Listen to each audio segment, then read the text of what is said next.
Go ahead and get started. I have shared my screen and I have the guide for mandated reporters on. So anyway, this is the updated manual that you have, the physical one that we gave you. As you can see here, it's revised in 2020. And our next page that we're going to look at is here in the statistics. And our most recent numbers in Berry County are for 2018. We expect 2019 to come out shortly.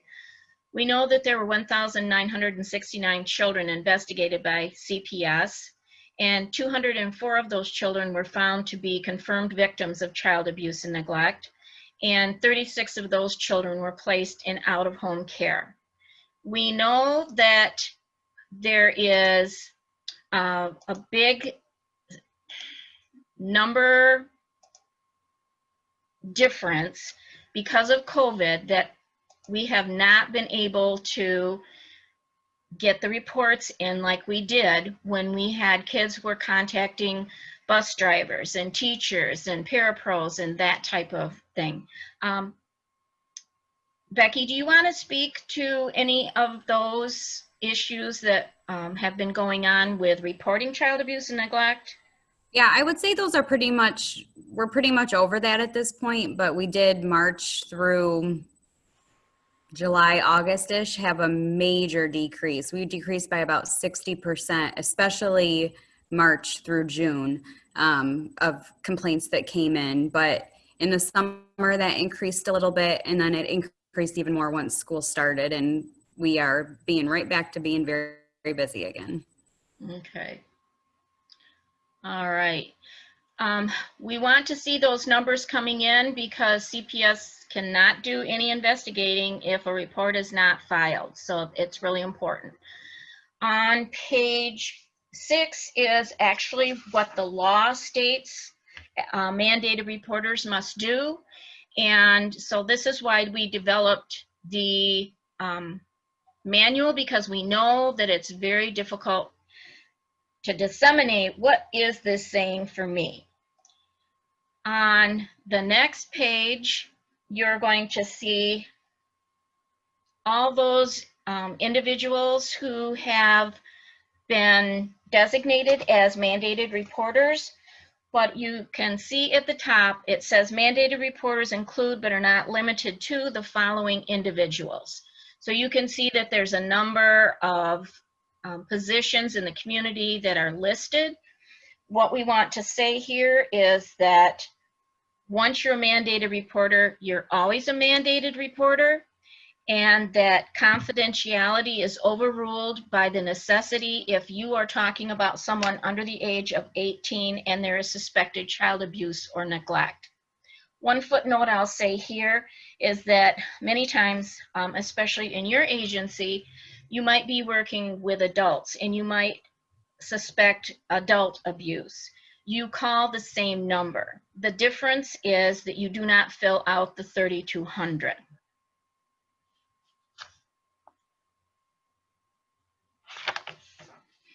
Then going to the next page, it gives the description of the information that a report will need to make. And you can see on page 9 is the actual 3200. The difference is if you are doing an online reporting, and many of you should see a handout in your booklet about the steps to do online reporting of child abuse and neglect. And I know that there is a lot of you that are already familiar with how to do the online reporting. But as I said, the same information is needed for the written report as for the online report.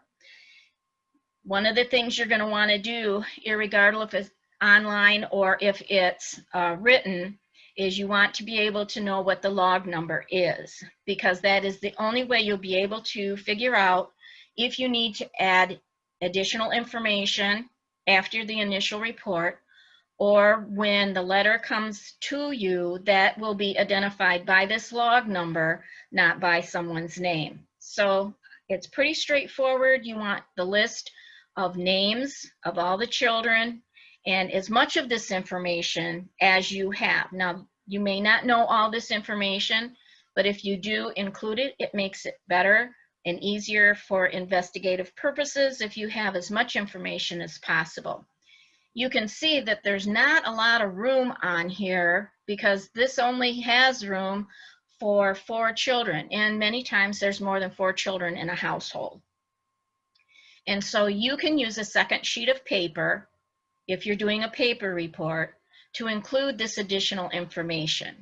In your online reporting, the lines will populate, so you'll be able to add whatever you need to. And then you need the parent's name, the address that the children reside at, the alleged perpetrator, and if there's more than one, then you'll add that additional information, and what is the relationship. Especially they want to know, is this someone who is living in the home, who has a lot of contact with the child, lives next door, babysits, this type of thing. They need to know what that relationship is. Then on 13 is describe the injury or condition and the reason for suspicion. And again, this is never enough space if you're doing a written report, so you can put that on page 2, or you can populate more lines in the online reporting. 14 is to designate what your position is, and if it's not specific enough for you, you put that which is closest to the description of your role. And then you would put that information in the lines 15 through 19. Now, if there's only one person making a report, of course, you're just going to list the one. The times that you would have more than one person on one report is if the disclosure was made to more than one person at the same time about this incident. If the person or the child disclosing the report tells more than one person but at different times, then you will each make an individual report.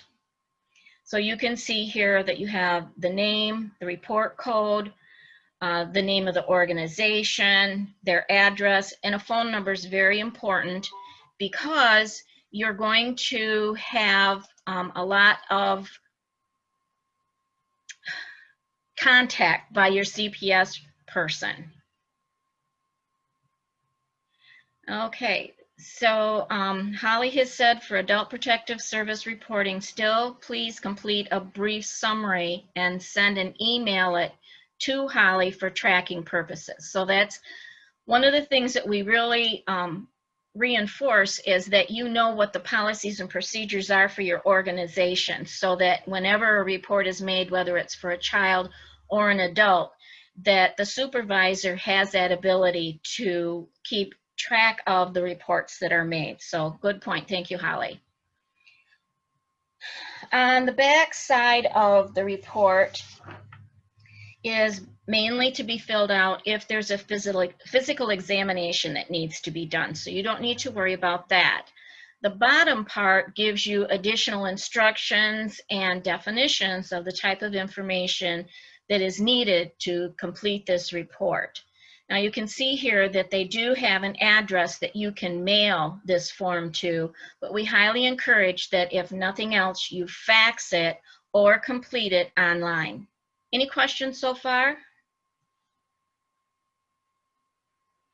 Okay, then for the next little bit, Becky's going to take over. Happy Friday, everybody. So I'm going to talk about on page 11, helpful hints when making a report.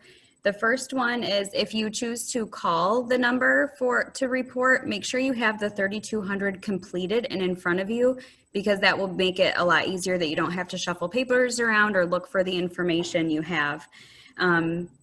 Another thing about making that phone call is that the caller is going to ask you, or the intake worker is going to ask you a lot of questions. and you may not know all of them, and that's okay. They're designed to ask a lot of questions. For some of questions you'll notice are designed for the protection of the worker. Some questions are in policy that we have that they just ask anyone to get that information up front if they have it. So it's okay if you don't have all that information. You can just say, I don't know, don't feel like you should have asked more questions or dove deeper. Another thing before even making the call is to consider the source of the information. As a mandated reporter, if you're a mandated reporter by your job, you are always a mandated reporter, no matter if you're on the job or not. But being a mandated reporter, a lot of times people will tell you information, and the only information you are required to report by law is anything that someone directly in the home reports to you. So if grandma lives in the home and she reports to you that mom is physically abusive to the youngest child in the home, you are mandated to report that. But if your neighbor 2 doors down comes to talk to you about a friend's parent, you get to decide yourself, do I have enough information to make this report? That is your own personal choice. So it's only people with direct hand knowledge that live in the home that you're mandated to report. Let's see here. Disposition results. So as Karen had stated, if you look back at on page 9 where it says log number at the top of that 3200, that's called a lot of different things. It's called a log number, an intake ID, a complaint ID, complaint number. That is really important to write that down, because at the end of the investigation, you will get a letter that tells you the outcome, and that is the only identifier on that letter. The family name will not be on there, just that number. So if you want, as an agency, want to keep those together, you'll need that number to know which family it's referring to. And finally, checks and balance. There's a hotline number at the bottom of page 11 that if you feel like you're not getting feedback from the CPS worker, or that repeatedly you have concerns and you just don't feel like it's being handled properly, there's a hotline number you can call down there to voice your concerns. A couple other things that I just wanted to hit on is that if you have a situation that's like an immediate emergency, such as a parent comes, let's say a parent comes to pick their child up from counseling and they appear intoxicated, that is a call to 911. CPS cannot be, we aren't like an emergency dispatch. So that would need to contact 911 and us. 911 would respond to the immediate issue, and then we would follow up. Same for like if you saw a child alone in a car, that would be a call to 911 with a follow-up to us. Domestic violence, just want to hit on that a little bit. Domestic violence, as we all probably know, is very harmful to children, whether they're involved or not. And we think it's important that these are reported so we can help get the family some assistance in the home to help protect the kids from that. And then finally, I want to talk a little bit about human trafficking. I know we may think Berry County is just this little county and we probably don't have that, but we do unfortunately have kiddos that are trafficked here. So I just want to briefly hit on the signs of human trafficking. So first is that if a kiddo has a sexually transmitted disease, symptoms of post-traumatic stress, if they're malnourished or always hungry, signs of physical or sexual abuse, physical restraint, confinement, or torture. And then just to note, victims and perpetrators are often skilled at concealing their situations. The victims usually live with unrelated youth or unrelated adults, and they're not in control of their own identification documents. From personal experience with this, we've noticed that many of the kids, they do live with unrelated adults and youth, and they don't know their real names. They usually have pet names, and that's the only way they know them. They usually have multiple cell phones. We had one kiddo that had 9 cell phones. She just kept producing them to us. And they often feel like they're, the perpetrator really does care for them and loves them and is providing them something more than their family can. So just something to keep a lookout for, because unfortunately it is here in Berry County. Any questions about any of that before I move on? All right. So on page 12, 13, and 14, it talks about the different signs of abuse or neglect. Signs of physical abuse. I think one important thing to mention with physical abuse is physical discipline is not against the law or against the child protection law. It turns into physical discipline when an injury is left. So it explains that. Unexplained bruises, welts, burns, fractures, lacerations, head injuries. And then different signs of physical neglect, being hungry, bald patches to the skin, underweight, poor growth. Medical neglect describes that a little bit in the Michigan Safe Delivery Act. And then it goes on to describe sexual abuse and emotional abuse and indicators of emotional abuse. Emotional abuse is really tough for CPS. We all know that this is likely one of the most damaging types of abuse, but often the hardest to prove because so much in a child's life, in any person's life, a lot contributes to that. So it's really hard to nail that one down sometimes. Hey, Becky. What? Yeah. What do you need from us to establish emotional abuse? What would be beneficial from us? So our policy dictates that anytime if we make a finding of emotional abuse, we actually have to have a professional psychologist state that these actions by the parent led to this child having these symptoms or these issues. We have to have that from a professional. We ourselves cannot make that determination. A working professional, whether it's some sort of counselor, has to be involved with the child to make that determination. Great question. So what we do not investigate truancy and runaways, head lice on its own. If there are other physical neglect concerns, the house is mess, there's feces on the floor, the child smells like urine or feces, along with head lice, then that's something we'd investigate, but chronic head lice on its own, we do not. Medications, including psychotropics, refusing immunizations, and SIB-on-SIB violence. However, there is a caveat to that. If there is known established violence between siblings, and the parents are aware of that, and they are not using their safety plan to keep the child victim safe, then that's considered failure to protect, and we do investigate that. So one example I have is that we've had several cases before where a teenage sibling will be on probation for physically harming their younger sibling, and there's a safety plan established with probation and all of that, and the parents aren't following that. That would be failure to protect by the parent. And then we do not investigate the Michigan Safe Delivery Act if there are no signs of abuse or neglect. So the Michigan Safe Delivery Act states that a parent can drop off an infant from birth to 72 hours at a hospital, a fire station, or a police station without any consequence. However, if that infant shows up with signs of abuse or neglect, then we do investigate that. But if they drop them off and they appear okay, that child goes right into private adoption. Any questions about any of that? All right, Karen, I think it's back to you then for shaken baby syndrome. Okay, so there are two handouts in your packet about behaviors related to sex and sexuality. And sometimes there's questions about, well, what is appropriate exploration and what is appropriate for children at a certain age? So especially the one with the 3 columns on it. The first column is natural and expected curiosity. The second column is of concern that this child has obviously been exposed to things that were beyond their normal age development. So you keep an eye on it. And the third column is where seek professional help is recommended, because obviously this child has experienced things way beyond their age level that will possibly be signs of sexual abuse.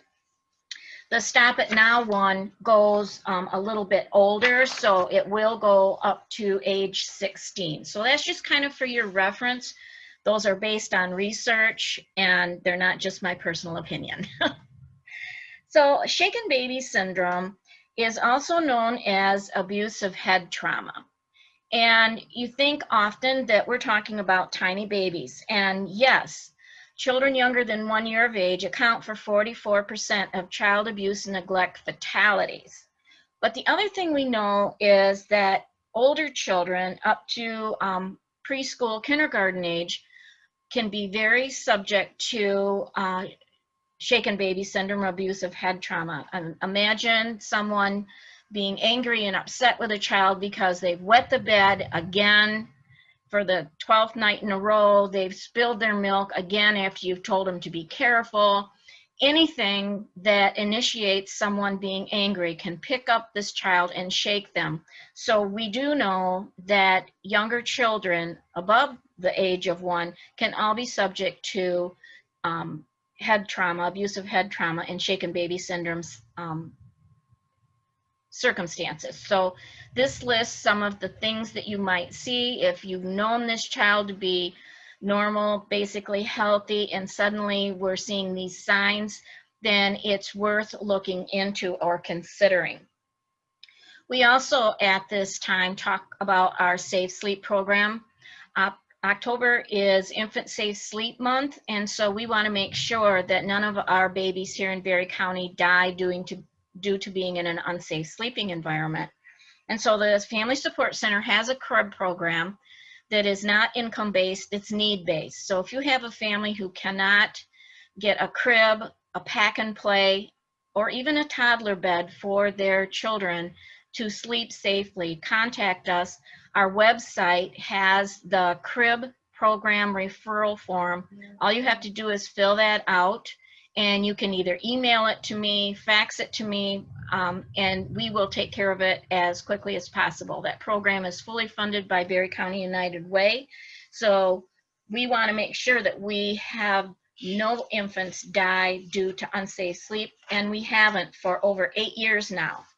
So that's a very good record, and we want to keep that going. So the next page talks about how to respond to disclosures of abuse and neglect. But a lot of times people wonder, well, I'm not supposed to ask too many leading questions, and it's very important that you don't. Just allow the child to share with you what they feel comfortable sharing, and encourage them that you're a safe person to talk to. Don't make a promise that, oh, I'm never going to let this happen to you again, because that is not within your power. But if you want to know some of the, here's some hints. There's another handout in your book that talks about ways that you can respond to a child's disclosure of abuse. So you just want to encourage them to talk. You don't want to be judgmental. And as it says here, do not do underreact, because it's very scary for a child to tell someone a story that maybe the perpetrator has said, if you tell, nobody's going to believe you, they're going to hate you, or even as serious as, if you tell, I'm going to kill your dog, I'm going to hurt your brother or sister. And so they've already been placed in a situation where they're scared to talk. And a lot of times kids have been told they're never going to believe you. So believe the child. Don't worry about if they're telling the truth or not, because that'll come out in the investigation. But reassure them that they're brave for telling you this story. And relieve them of guilt, because a lot of times the perpetrators will say, well, it's because you did this or you did that. It's your fault. You made me do this. And so they're already feeling very guilty. But we also want to talk about ways to take care of yourself. So always know the protocols of your organization, and that you are responsible to ensure that report is made by phone and in writing or online. So make sure that you know how soon you can make that report. And number 3 to me is very important. Remind yourself that disclosure is a good thing, because the abuse should stop. The abuse is no longer a secret, and the child trusted that an adult, you, would help. So abuse that continues in secret is far more damaging than abuse that is disclosed. And also then remember that you are not the investigator. You do not need to ask all the questions. You let CPS do that investigating. You just have to suspect child abuse or neglect. Becky's going to take it from here. I have a question. Okay. What about an adult that has problems with intellectual difficulties working in the community, and that abuse happened in the community rather than the home? What would be the proper way of going about something like that when you find out this information from their parent, not directly from them? So you're saying that the perpetrator is like a community member? Yes. Then you would want to call law enforcement Okay. and report it to law enforcement. Okay, thank you very much. Yeah, you're welcome. Good question.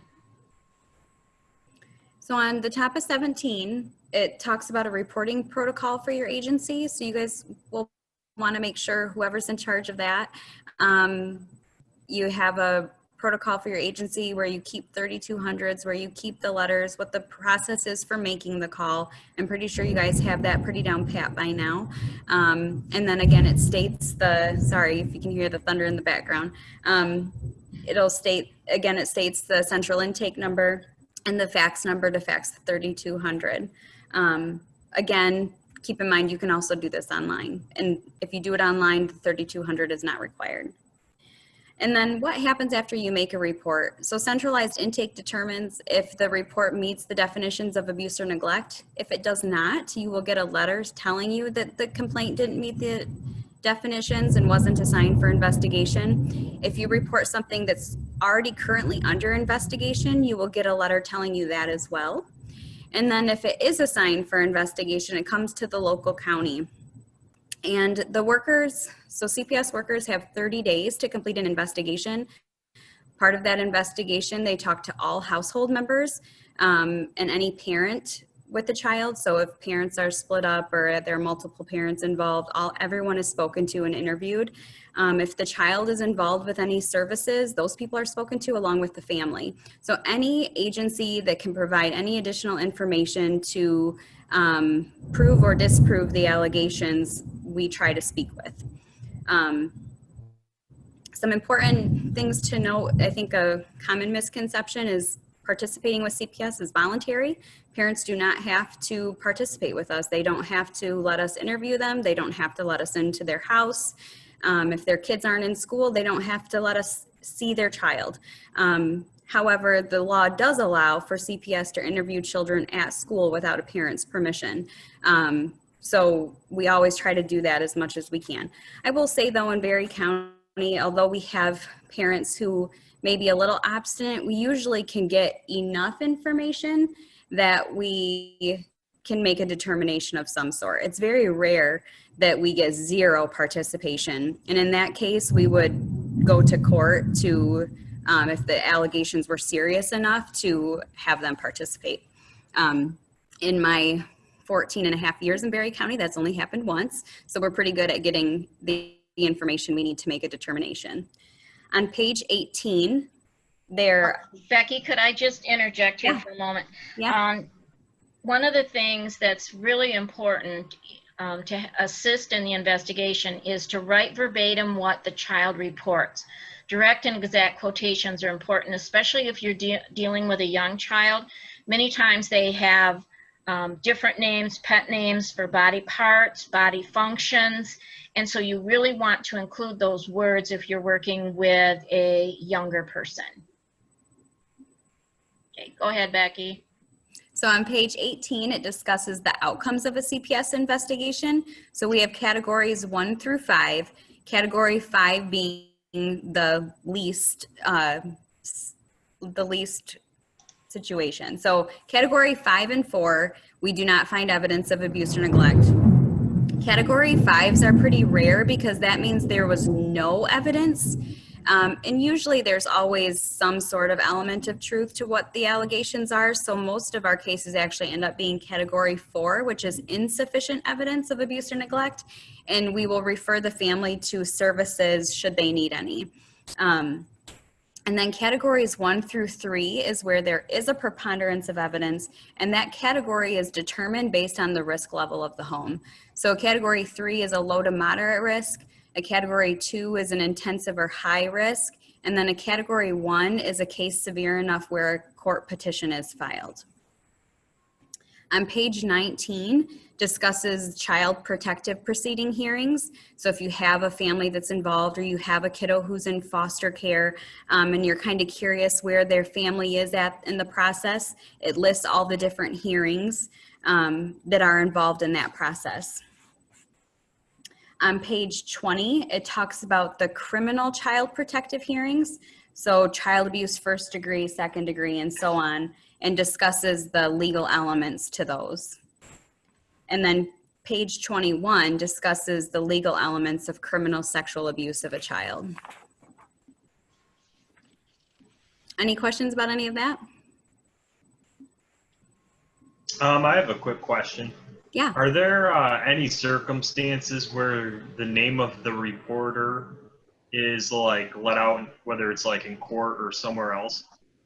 So that's a great question. A mandated reporter, any reporter, is protected by law. Their identity is protected by law. We do not give that information out. And I will say that in Berry County, our staff take that very seriously. They do not release that information. I think sometimes where it can get confusing is law enforcement is not held to that same standard. So if you call something to law enforcement and to CPS, law enforcement can tell someone who called them where we cannot. So we try our best in those cases where we work together to try to keep that information as private as we can. And then a lot of times parents, they think that they know who it is. Sometimes they're right and sometimes they're very, very wrong. But they often think they know based on who their child has been with or what other dynamics might be going on in their life. And they will often tell someone, I know it's you, to see if they'll confess. All that aside, there is, the law does allow for a judge to order the department to provide that information. However, I don't know that I've ever seen that done in my career. Does that answer your question? Yeah, thank you. Yeah. Any other questions? Good questions, though. Thank you. All right, so one bit of housekeeping, there is a half sheet in your book, which is a survey. We want to make sure that the mandated reporter training that we do is valuable and is meeting all your needs and answering all your questions. So if you could please fill out that survey and give it to Kathy, then I will make sure that I get those surveys from Kathy. So if you did not get a book, or if you've already gotten a book but need to have a survey, you can check with Kathy because I will send her a blank copy of the survey for those of you who did not get one in the booklet. Let me check the chat box a minute. Okay. All right, so I can see people are letting Kathy know that they either need a book and or the survey. So great. All right. Then last is the back cover of our book, which talks about the Family Support Center and all the programs that we offer in the community. All our programs are free to families. We do not charge them. So cost is removed, but we do provide primary prevention of child abuse and neglect. That's our whole goal. So we do that through a lot of different possible programs throughout our county. If you have any questions about a specific program, or if you have a family with a specific need, you can let us know. So again, we want to thank you for participating. If you have any questions regarding mandated reporter, please let us know. You can ask now or send us an email to either Becky or myself, If you have a specific question about one of our programs, you can email me, or I know Jen Jarman works right in your office. You can always ask her too if you run across her. So any questions at this time? Was there a sign-in sheet or something like that that proved that we were here? No, there was not. So if you will put that, I have been trying, I've got a attendance sheet that I've been trying to check off, but of course I have a lot of people who have telephone numbers and so on. So I'm doing my best. Kathy, do you have a recommendation as to how you want to handle that? Do you want us just to type our names into the chat box so you can just cut and paste that as your I have a attendance? Will list. that work? And I've been checking off. Okay. I got a list ahead of time that I filled out and I checked off. I've been keeping an eye on the attendance. The only people I don't see here that signed up with me are Kylie and Cindy, and I'm guessing they got pulled in other directions. I accounted for the phone numbers by checking them against that.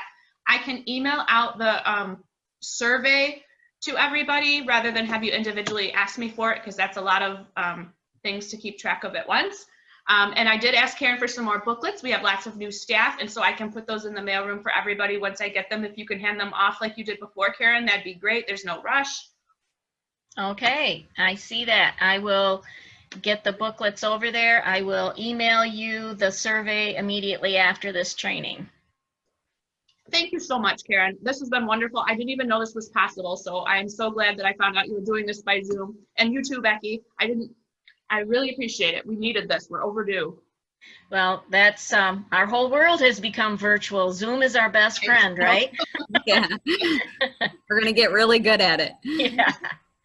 Okay. Well, thank you, everyone, and have a great rest of your day. Thank Thanks, you. Karen and Becky. Yeah. Bye. Thank you guys. Thank you.